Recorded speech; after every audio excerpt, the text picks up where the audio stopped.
Ja, goedenavond. Welkom bij Avondgasten Streektaal. Platkallen met de kinger of met de kleinkinger is super goed voor de taalontwikkeling. En wie eerder ze ermee in aanraking komen, wie beter. Maar toch wordt er immer minder dialect gekald. Met en door de kinger. Is dat erg en wat zou we eraan kunnen doen? Zeer belangrijk. Ja, anders gaat het verloren, hè? Het is gewoon een hele schöne taal. En vooral als ze met een rungbis. Alleen de kleinkingervormig, die krijgen op dit moment op school krijgen ze wel geleerd om ook Nederlands te praten. Hè? Maar dat probeert ze toch toe, probeert ze zoveel mogelijk plat met de kinger te kallen. Ik ben zelf eigenlijk tweetalig Nederlands en dialect opgevoed. En ik heb eigenlijk heel veel Hollands gekald vroeger. Maar ik ben toch blij dat ik nu platkal en toch met mijn vrienden en familie gewoon plat kan kallen nog gewoon.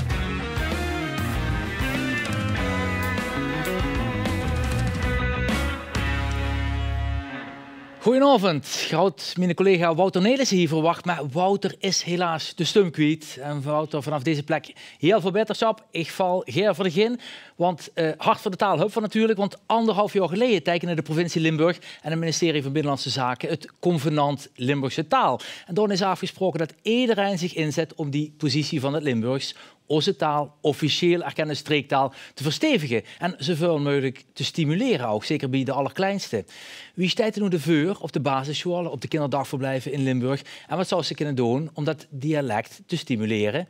Ik praat erover met Esther van Loo, ze is voorzitter van Levende Talen Limburgs, en Alessandro de la Roy, locatiemanager van MIC en PW Groep. Hartstikke fijn, dames dat je er zit. Eerst even bij u. Wat is dat precies, die vereniging wordt gezet? Want ik koos het helemaal niet.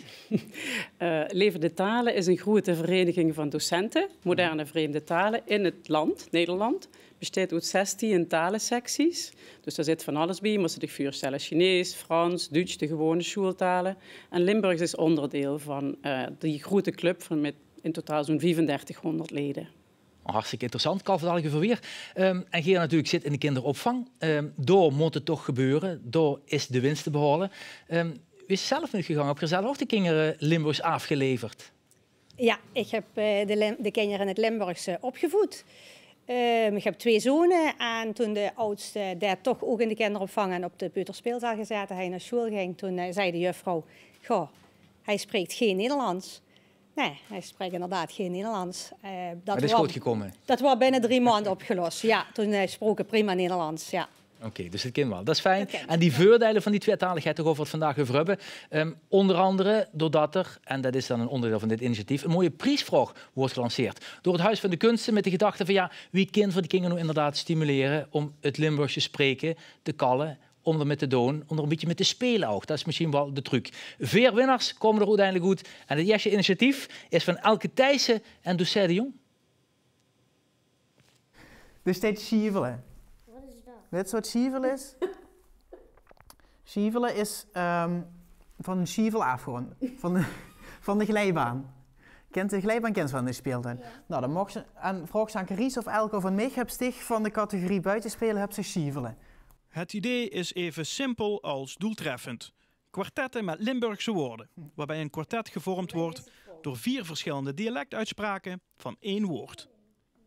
Dus kees, kies en kies. En dan moesten daar van geul moesten nog. Wie zegt voor dat hier? Nee, dit niet. Dat weet ze wel, kies. Ja, dus iets dat ze hebben gaat meuten met de woordjes, denk ik. Er zitten ook wel het woord tussen, wat misschien niet iedereen kent. Maar ik vind het wel leuk om te zien dat ze ook een beetje kunnen leren wie ze het moeten uitspreken. En er ook met leren wat het is, zeg maar. Wie kwam op het idee van een kwartet? Omdat het makkelijk is voor de kinder. Het is, gaat wat ze kennen spelen, ze hoeven dat niet opnieuw te leren. De kind met pleitjes werken, waardoor ook kinderen die eigenlijk de taal nog niet spreken, het wel kunnen spelen, omdat ze het pleitje herkennen.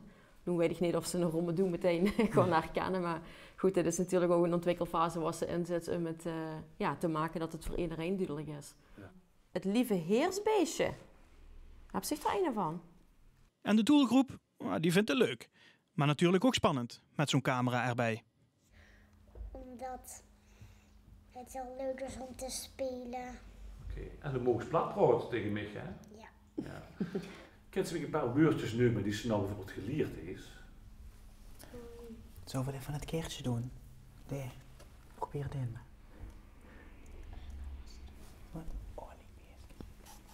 Oliebeestje. Ja, Elke Thijs en Toussaint Jonge dus. En als een van de prijswinnaars mogen ze €12.500 investeren in hun initiatief. Dat gaat dus, gaan we ongetwijfeld zien. Mevrouw de la Rooij, u zat in de jury van al die inzendingen. Wat is u bijgebleven? Gewoon ik antwoord in het plat. Hè? Ja, is goed gedaan. Goed gedaan. Goed dat je me corrigeert.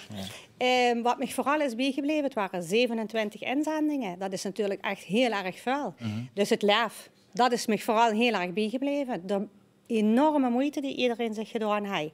Ja, en de echt hele goede, bruikbare ideeën, waarvan ik hoop dat niet alleen die 4 prijswinnaars, maar ook die andere ideeën straks dat er nog wat met gedaan wordt. Ja, en wat van die 23 die dan aanvallen, wat zit erin, denk je? Wat kunnen we er met nog? Nou, we kennen dat echt wel inzetten. En ik denk, we kennen vooral binnen het werkveld, met alle mensen die zich bezighouden met dat streektaal een belangrijk onderwerp is, zouden we met z'n allen samen hier een verbinding met moeten maken. En zouden we dus eigenlijk moeten kijken of we er nog hele bruikbare dingen uit kunnen halen. Er was ook een heel mooi idee, dat hadden uiteindelijk dus niet gewonnen, over het ambassadeurschap. Om gewoon mensen echt te informeren. En ik hoop bij deze dat de politiek, dat de provincie dat nog gaat oppakken, om dat toch misschien nog gaat met te doen. Ja, het leven in ieder geval, dat is fijn om te weten. Mevrouw Verloog, kom even bij u.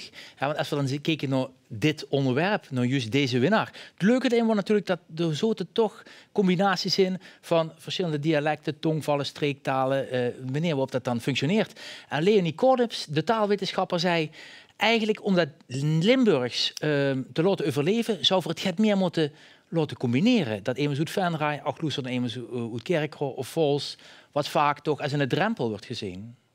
Ja, ik weet dat Leonie hanteert de term het narcisme van de kleine verschillen. Ja. Dus de kleine verschillen heel groot maken. In plaats van naar de overeenkomsten te kijken. Want voor met z'n drieën aan de dus zitten, dan merken we eigenlijk ook dat voor alle drie toch wel een verschillende variëteit van het Limburgs kallen. En dat dat eigenlijk helemaal de begrijpelijkheid gaar niet in de weg steekt. Dus we zijn daar bij Levende Talen Limburgs ook wel heel erg van. Juist kijken naar de overeenkomsten en kijken naar wat er wel mogelijk is. In plaats van de kleine verschillen uit te vergroten en die als drempel te ervaren. Ja, als we dan kijken naar die mogelijkheden die er zijn, met name natuurlijk bij de jongkinderen, je kent de situatie bij de kinderopvang, werden die kinderen dan door in het Limburgs toegesproken? Of gaat het in het Nederlands? Wat is het automatisme? Het automatisme is eigenlijk nog altijd gewoon Nederlands. We spreken binnen de groepen altijd ABN. Behalve wordt het ingezet op momenten van bijvoorbeeld veiligheid. Dat is heel verdrietig. Of dan vindt het heel moeilijk om afscheid te nemen van die papa en mam. Dan gaat vaak immers in het dialect over als zo'n kindje ook dialect spreekt. Dus en wat ik gewoon heel graag zou willen en hoop dat we dat in de komende jaren gaan oppakken, is dat we het ook op andere momenten inzetten. Dat we het ook inzetten als kinderen gewoon aan tafel zitten bijvoorbeeld. Dat er dan dialect gesproken wordt en niet alleen maar ABN. En wat is de drempel om geen Limburgs te spreken? Is dan toch de gedachte van dan sluiten ze de kinderen die alleen Nederlands spreken uit? Ik weet niet of dat per se de drempel is, maar het is ook uit het verleden. Een aantal jaren geleden wordt vanuit de overheid, vanuit de GGD gecontroleerd dat via dus echt wel ABN met de kinderen moesten spreken. De voertaal was overal Nederlands. En dat is een drempel waar we nu weer overheen moeten denken om te laten zien van dat is helemaal niet zo. Meertaligheid is belangrijk. En het is niet zo dat als ze heel veel Nederlands aangeboden krijgen en geen dialect, dat ze dan op een gegeven moment vol zitten. Nee, de kent van allebei de talen gewoon een goed aanbod krijgen. Ja, en daar zit misschien nog wel de crux, dat misverstand van goed, en dan kom ik even bij u, op het moment dat ze Limburgs spreekt en de combineert ze met Nederlands, is eigenlijk niet goed. Terwijl, volgens mij, de conclusie ondertussen van alle onderzoeken is, het is wel veel beter eigenlijk. De leert veel sneller andere talen. Ja, dat klopt inderdaad. Dat is echt verouderde ideologie eigenlijk. Dat er gedacht werd van dat jong kinderen maar één taal zouden aankennen. En dat het leren van een tweede taal ten koste zou gaan van, in dit geval dan het Nederlands. En het is ook niet zo dat ze denken in termen van of. Het is niet zo dat het een het ander verdringt. In een kinderhoofd kan dat gewoon makkelijk nevenee bestaan. En zelfs 3 talen zijn mogelijk. Dat gaat ook. Dat veel onderzoek leert dat er laatste tijd zien. Een leuk onderzoek vind ik nog wel. Daar hebben we hier vorige maand een aanmoedigingsprijs voor gegeven. 2 scholieren uit Gulpen, van het Sofianum in Gulpen. Die hadden een profielwerkstuk geschreven over het gebruik van het opgroeien, meertalig opgroeien, dus met dialect opgroeien. En die had daarbij ook allerhand onderzoek ingezet, ook van Elma Blomhoever in het voorgesprek al over gekald houden. En natuurlijk van Leonie Kornips. En dat blijkt gewoon uit dat dat makkelijk gaat en dat er juist eigenlijk door het gebrek aan aanbod van meerdere talen, dat ze juist eigenlijk het Limburgs verlies op school. Ja, jammer eigenlijk, hè? Jammer eigenlijk. Dadelijk gaan we kijken wat we eraan kunnen doen voor gewoon naar de volgende prijswinnaars. Met de prachtige Limburgse titel The Energizers. En dan gaan we naar Guido Heijnen, Jos Netto, want die komen met het idee. Van harte welkom en proficiat, heren. Wat is het precies, The Energizers? Hallo. Dank je. Energizers, dat zijn spelletjes die ze flink op ons bewegen, maar die zo leuk zijn dat ze heel veel energie ook leveren. Dat zijn energizers. En als ze dat kunt koppelen aan het dialect, ja, dan hebben ze 2 vliegen in één klap, eigenlijk, zeg maar. Op een spelende manier het dialect weer onder de kinderen brengen. Ja, om iedereen een beetje een idee te geven, zo ziet het eruit dan? Initiatief The Energizers.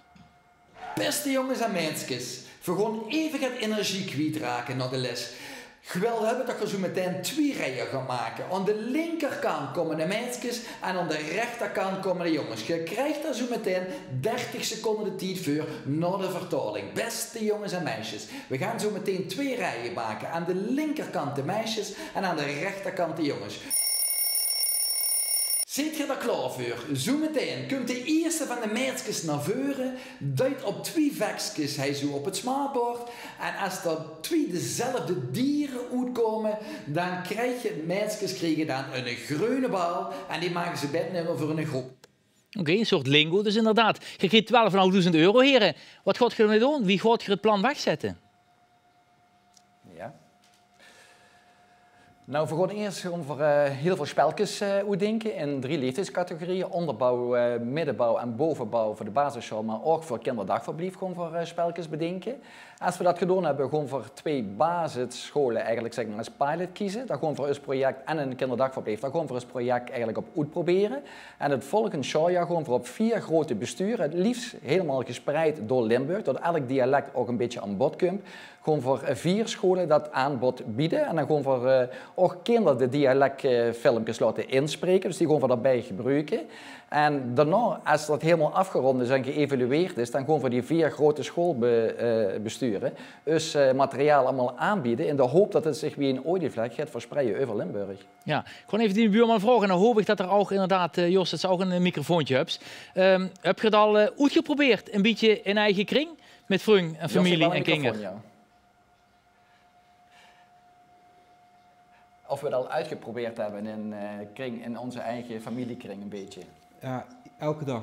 Elke dag komt de hele familie bij elkaar en dan gaan we lekker energizen. Nou, het leuke is, mijn vrouw werkt op een kinderdagverblijf en met haar heb ik natuurlijk ook gesproken over wie dat in een kinderdagverblijf eigenlijk in zijn werk zou kunnen gaan. Dus ik heb heel bruikbare tips gekregen. Ja, nee, goed, heren, hartstikke bedankt. Nog een keer proficiat. Voor verder, Kalle, hier aan tafel, over uw project. Want ja, de kinderopvang van het hier ook aan tafel. Mevrouw Leroy, zou het inderdaad een leuk initiatief zijn van Björg? Ja, ik denk dat het 2 goede dingen in de kinderopvang met elkaar combineert. Namelijk bewegen, gezond en taal.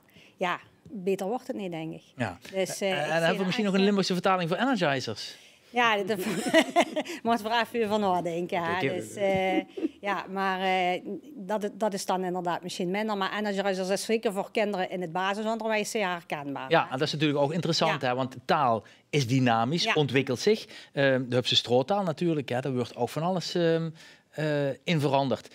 Is het dan erg dat het Limburgse wie weer het kennis, wie weer het spreken aan deze tafel, gewoon anders wordt en misschien een beetje verwaterd?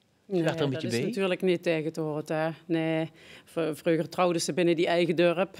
En dan bleef die taal van dat dorp op die manier behouden. Maar dat is natuurlijk niet... dat is denk ik ook niet hoe ze nou moest streven. Dat is niet realistisch. Maar ik wil nog heel even, Geert, terugkomen op dit. Want ik vind het echt een superleuk project. En over kruisverbanden gesproken, was tegen in het begin zag...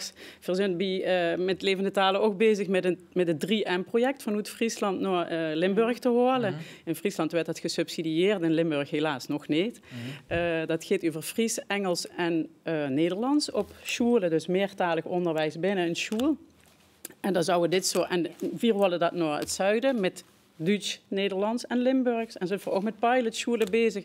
En dit soort energizing spelletjes die zouden we daar heel goed in kunnen gebruiken. Dus ik hoop dat de jongens zich bij ons melden. Ja. Dat we samen kunnen optrekken. Maar Fries wordt wel natuurlijk heel nadrukkelijk gestimuleerd, ook door de provincie in Friesland. Ja. Gewoon echt, je hebt binnen 10 miljoen gaat erin zitten per jaar. Dat is natuurlijk met het Limburgs anders. Fries heeft natuurlijk ook een andere status als taal. Maar zou we er wel een voorbeeld aan kunnen nemen? Aan de trots waarmee er in Friesland wordt omgegaan met de taal? Ja, het woordje trots zet me niet zo heel erg veel, omdat ik denk van het gaat ook om normalisering. Het gaat gewoon om communicatie, om inclusiviteit. Iedereen mag er zien met zijn volledige identiteit. Daar hoort allerhande taal bij, daar hoort ook Limburgs bij. En ik denk, eerlijk gezegd, ik ken heel veel collega's in Friesland en die zijn, ik denk dat dat stukje trots, dat zit heel erg op die identiteit. Ik denk dat dat niet echt is wat ons weer brengt. Ik denk dat het woordje financiën, dat kan ons wel weer brengen. Zo wie ze dat in Friesland geregeld hebben, dat denk ik wel degelijk dat we een voorbeeld aan zouden kennen. Dan ontbreekt het toch nog een beetje aan? Blijft voorlopig een beetje toch vooral bij Word en papier? Ja, we zijn in de provincie toch wel heel erg afhankelijk van de inzet van vrijwilligers. En serieuze ondersteuning in de vorm van duurzaam financiële ondersteuning, die is er nog niet zoveel geweest. Dat signalen zijn ook duidelijk. We gaan kijken naar de volgende prijswinnaar. Dat is Petra Roel van NVT. En zij komt met de Limbox. Wat is het precies? De Limbox, dat is een soort doos. Ja, het wordt eigenlijk een digitale doos met allerlei activiteiten om in de klas te gebruiken op de basisschool. En de focus is heel erg op meertaligheid. Dus het heet wel de Limbox, maar de kinderen gaan met allerlei talen die ze spreken, gaan ze eigenlijk aan de slag. Ja, je spreekt helemaal geen Limburgs. Mocht je toch meedoen? Nee, dat klopt. Ik denk dat het juist wel een voordeel is. Want er zijn natuurlijk ook heel veel nieuwkomers in Limburg. Kinderen die thuis juist geen Limburg spreken. Dus wij kunnen ons heel goed voorstellen hoe je daar aandacht aan zou moeten besteden bij zo'n project. Ja, natuurlijk ook wel altijd een interessant punt dat veel mensen die hier naartoe komen naar de provincie, die voelen zich door dat Limburgs ook een beetje buitengesloten. De inclusiviteit die is er soms niet altijd. Heeft u die ervaring ook? Ja, ik niet persoonlijk, maar wel van vriendinnen bijvoorbeeld die naar Limburg zijn verhuisd. En ik denk dat het juist heel belangrijk is om met zo'n project daar ook aandacht aan te besteden. Hè? Dus ook juist die nieuwkomers kennis te laten maken met dat Limburgs. En wij gebruiken binnen het project heel erg de Limburgse kinderen, of de Limburgs sprekende kinderen. Die gaan zelf ook lesgeven. Dus dat werkt eigenlijk ook op hun zelfvertrouwen. Ja, Petra Roel, hartstikke bedankt. Nog een keer proficiat. Dank je wel voor het meedenken. We zijn heel benieuwd straks naar de implementatie van de Limbox. Ik ga even naar mevrouw Van Loo, want dat is natuurlijk een interessant punt. Dat zij als Nederlands sprekende zich ook wel mengt in dit debat. We hadden het eerder een beetje over die inclusiviteit. Van wat hoort er nu wel bij en wat hoort er nu niet bij. Hoe kijkt u daar tegenaan? Vanuit uw functie, vanuit uw...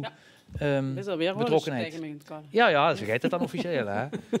Maar zo'n switch van natuurlijk. Hè? Zeker, we kunnen switchen wat we willen, helemaal waar. Ik ben het helemaal met Petra, heet het geloof ik, eens.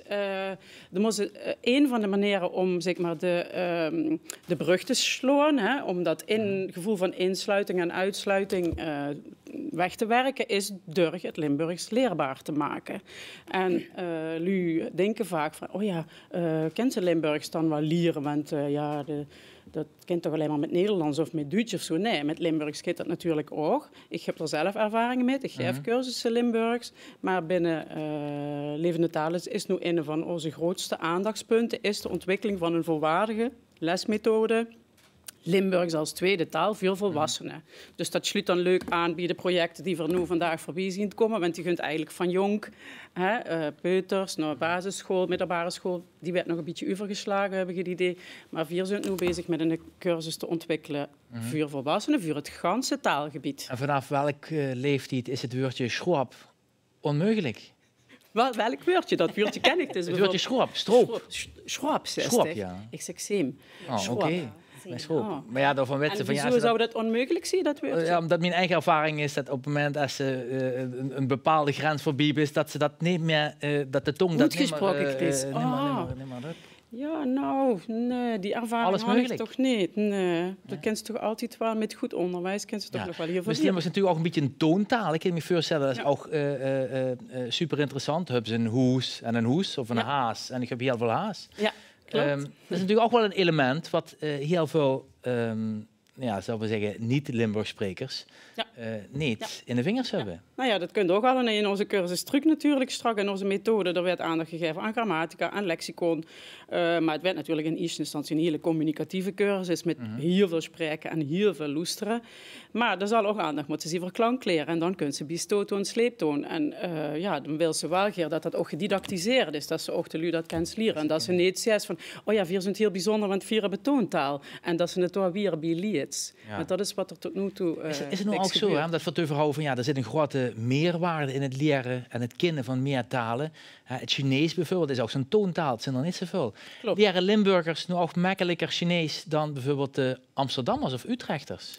Dat weet ik niet. Dat zou ze onderzoekers moeten vragen. Ik weet dat Stefanie Ramachers van de Universiteit Nijmegen dat had onderzoek gedaan naar wie baby's in haar boek als ik maar geveulig werden voor toen. Dus ik kan me voorstellen dat dat wel zo is. Om mijn eigen ervaring kan ik zeggen dat ik heb heel veel leservaring en Limburgers pakken makkelijk verschillende klanken op. Diks makkelijker dan lu met Hollisch, met eentalig Hollisch. Maar dat is echt alleen maar mijn... Ja, daar zou ze onderzoek van moeten aanvuren. Ja, maar inderdaad, er is een interessant boekje erover geschreven, dus daar zijn we wel inderdaad benieuwd naar. We gaan nog even naar een van de prijswinnaars. Want we hebben natuurlijk al 3 prachtige initiatieven voor wie zien komen. En een hele mooie is ook van Ivo Rosbeek. En die kent voor natuurlijk nog als muzikant. Maar ik moet erbij zeggen, hij woont in Kerkroo tegenwoordig. Van de Troubadours is er. En zijn project, hij spreekt Limburgs. Bij de gaspomp stopten wagens. Jongeren, die gingen op stap. Ik zeg, jongens, wat wil er drinken? Nee, ik maak geen grap.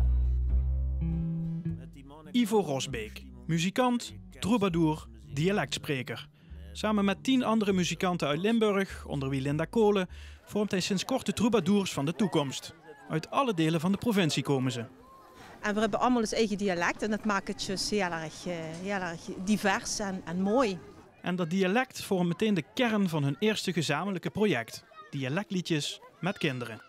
Wie mijn kinderen zijn inmiddels 15, maar wie die op de basisschool zaten, wordt er eigenlijk heel weinig met Limburgse liedjes gedaan. Behalve als het carnaval wordt. De eerste fase is het loesteren. Dus we gaan goed loesteren naar wat vinden de kinderen leuk dat er over gezongen zou moeten worden. Dat er ook hun eigen ideeën in zitten. Want anders verzinnen 4 dadelijk gaat de klop het gaan zitten. Denken de kinderen wat moeten we daar met. Daarna hebben we een fase die het maken. Dan gaan we dus ook inderdaad samen met de kinderen, maar ook 4, natuurlijk aan de hand van de input, gaan we teksten schrijven en liedjes maken. Die gaan we dan ook opnemen in de studio. En de derde fase die het doen. En dan gaat het erom dat de kinderen dus hier in de kinderopvang, maar ook op de basisschool, aan de slag gaan met die liedjes. Er zijn ook altijd weer kinderen in een klas die niet Limburgs zijn, of niet Limburgstalig werden opgevoed, en die dan toch erin meedoen. En dat is hartstikke leuk. Dat verbroedert natuurlijk ook weer de kinderen samen. Helemaal op het einde, in de zin van dus over een jaar, dan hopen we dat we van corona af zijn en dat er dan nog een theatertoertje komt. Dan kunnen de kinderen ook meedoen op het podium. En we willen het eigenlijk ook zo doen, het is helemaal hip tegenwoordig bij de kinderen, dat ze dan eigenlijk als ze een kort filmpje hebben, of een kort liedje hebben, dat ze er een TikTok-filmpje van maken. Dus dat ze zo ook op die manier zelf actief mee kunnen gaan doen. Met een dansje erbij. Met een dansje erbij. Ik ga het niet dan nog verzinnen. Ja. Ja, mooi initiatief van Ivo Rosbeek dus. Voor Hubbe, om aan te bewijzen dat de Limburgs een hele levende taal is, dynamische taal. Nog even dit, dat is natuurlijk het nieuwe symbool van deze dag. Je mag kiezen, mevrouw de Laroy. Wat is het beste Limburgs woord? Truitlepke, bletsboerka, moelepke of bakkesbox? Gevonden door de Truitlepke. Is ook bij de collega's van Route Regio als beste goed gekomen. Vanaf nu dus Truitlepke. Hartstikke bedankt voor je komst. Fout in de Limburgs hoog. Goed toes, natuurlijk. Je krijgt nog een exemplaar van me. Geer bedankt voor het kijken. Morgen zijn we er weer. Ik wens je een hele fijne avond. Dag.